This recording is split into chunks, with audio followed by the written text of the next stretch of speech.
Thank you. And in the spirit of, again, a combined question, but also really not asking any particular panelist other than somebody who wants to answer it, can you share with the audience any particular teaching strategies that you've seen that have been very impactful for young people learning this history, this story? And also like an anecdote of any students that have really stuck out to you over the years in terms of it being transformatory, not only for yourselves, obviously you shared that, but with young people themselves. I think Allison wants to shout out someone in the audience. Yes. I'll shout out that section. No. I've been privileged to have many Filipino students in my classes. I have a very unique situation where I'm a professor and I actually look like my students. And they look like me. No. Allison was my professor at UCLA. Don and I co-taught, and guess who was our student? I'm not going to tell you what his last paper said. But we are friends now. Okay. I'm not going to do. I'm just going to say that having worked with PEP for 18 years now. Is it 18? It is 18 years. It's our debut now. I think that there's been some amazing work that has been done with, and I've been fortunate to work with a bunch of teachers who've done amazing work. We have 4 books out, and we're about to literally debut, a curriculum related to, or inspired by the Journey for Justice book. So I'm hoping that I'll get to share specific things. But what's most important, I think, is when young people can actually learn about who they are and do oral histories. Don wanted so bad for all of us to do oral histories, even when you're not a kid anymore. And so I think that, to me, that's one of the most important lessons that we can do, is actually tell our own story. There are other people telling our story. I'm trying not to get mad right now, but Dawn is talking through me. And she's like, no, we need to tell our own stories. So lesson plans should have students telling their own stories and the stories of their families and their communities. Okay, I'll stop there before I go off. I think for me, not a specific lesson plan, but I think experiences in the classroom in which there are few opportunities in the public school system to address generational trauma.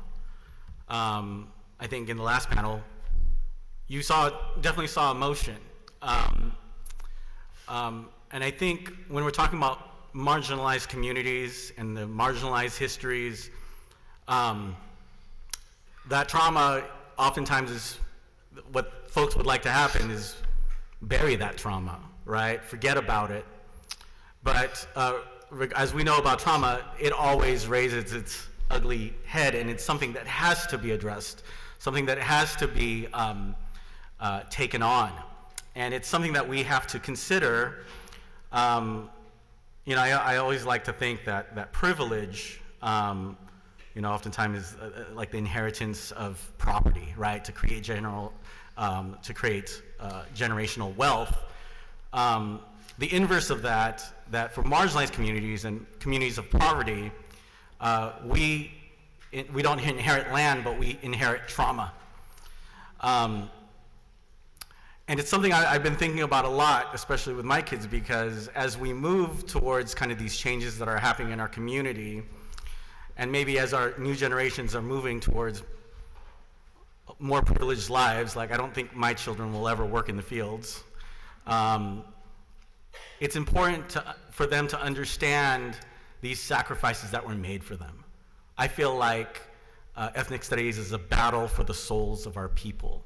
Because oftentimes what happens is the folks that become overprivileged tend to not find importance in these stories and would rather, move on or evolve. But the simple truth is we always have to know where we come from, and we should never forget it. And the moment we forget that, the moment where I guess we've reached enough privilege that we can forget it, is where we've lost our souls as people.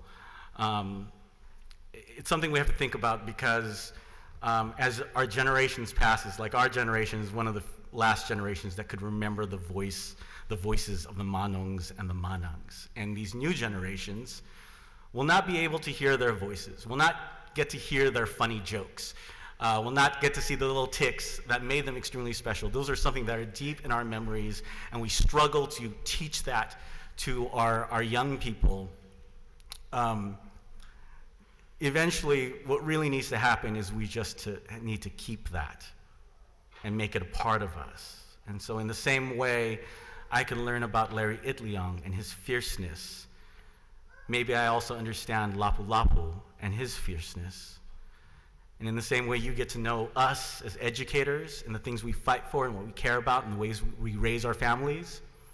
Maybe you find a little bit about Larry Itliong and what it means to be Filipino-American.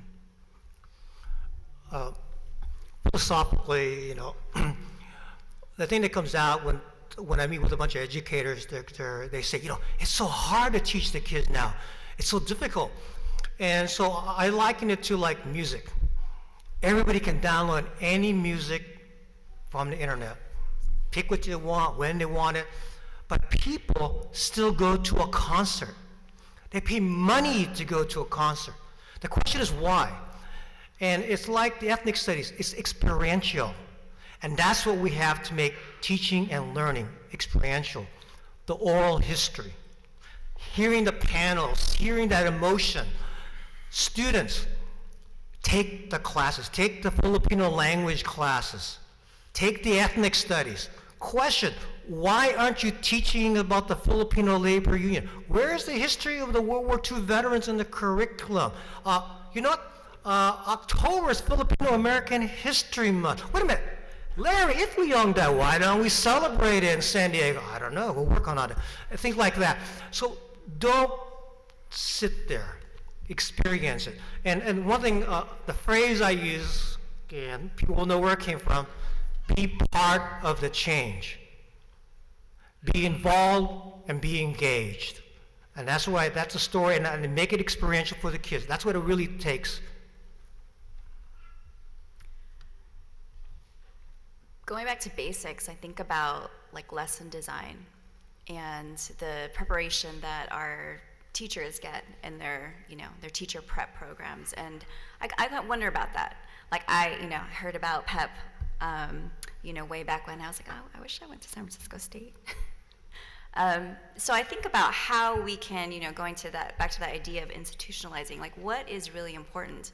But when our teachers actually understand how to design a lesson that takes into account emotion, right? We think about just the brain and how the brain works. Dylan mentioned trauma. When our kids feel safe in our classrooms and that amygdala isn't hijacked, it's out of that fight or flight mode, then they can start to experience what you've actually have planned for them. But what do you do to set that up? It's always a big question. So we can ask the questions about who I am, who is my community and what am I gonna do? But first and foremost, there's this barrier that we have to get through. And I think a big part of it is, yes, having that teacher that looks like our students, having teachers that look like our students, and then our students also, our teachers also being cognizant of how they're just setting up what their classroom feels like. For me, that's a really big, that I always look for when I'm walking through classrooms. What is it that the teacher's doing to set up that climate, to set up that comfort, so that everything else that you're trying to get into their heads, trying to get them to experience, they actually can truly engage in all of that. Perfect segue. I want to build off of what Tracy was talking about in terms of institutionalizing something that is impactful, and to incorporate what Dylan was talking about in terms of trauma, how that is passed on generationally. And that needs to be understood as at the root of the struggles our young people are experiencing, and then how that's playing out in our classrooms. So if you teach, you are often trying to figure out, like, wow, like this particular student's completely checked out. This student doesn't come to class. This student isn't doing their work, and a whole host of other behaviors that aren't ideal for learning. And so about 9 years ago, Dr. Tinchanco Gubales and Dr. Mabalon was part of facilitating, really leading this shift in how we teach in SFUSD, and that led to the birth of the Ethnic Studies program. And what we learned was that it needs to be a pedagogy of healing, a pedagogy of hope, a pedagogy that, an instructional approach, more than an instructional approach, right? But a way of teaching that's rooted in a worldview that really is grounded in love of people and humanity. And so we went through all of this deep theoretical study and lesson planning, and we thought we created something that would do exactly that. And I think early on, it took form really kind of like this history class, and folks were not responsive. They're falling asleep, and we're like, wait, we're teaching Filipino-American history, African-American history, your history, and they're like, whatever. And what we learned immediately, and it caused us to pivot, was that the way that we teach needs to be responsive to where the students are. Like, no matter who they are, where they are, it needs to begin with them. And so it really caused us to organize our curriculum conceptually, like big ideas. We can't just teach facts and events. We have to teach the people in front of us, right? And help connect that information in the way that they can receive it. And that's incorporating culture, that's absolutely building community, breaking down these tensions within ourselves and between our students. And that is the beginning of the path to building knowledge and love of self, which then extends to recognizing humanity in the person next to you, which then extends even further beyond. And so, I mean, we know ethnic studies done right works, but the thing is, I think the institutions, they really value research. And funny thing happened along the way. About 3 years in, our district, or I think two years in, our district said, okay, your job here is done. Let's put your curriculum in a little binder, send it to the schools, and call it a day. We pushed back. There was a campaign that not only preserved the existing pilot program, it expanded it and made it available in every single high school in the district, with the perspective of making it a graduation requirement. And simultaneously, Stanford published this report looking at the work that was established and being implemented in San Francisco Unified. And what they found out was that, these students who had a path toward dropping out started to come to class more.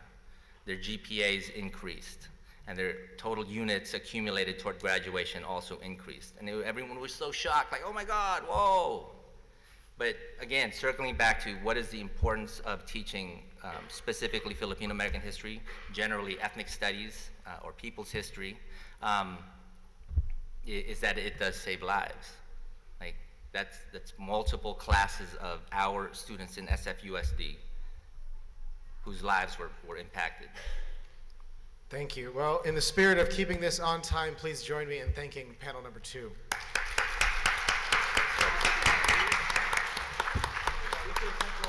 Yeah. Thank you. Thank you. I suppose we also need folks from panel 3 to make their way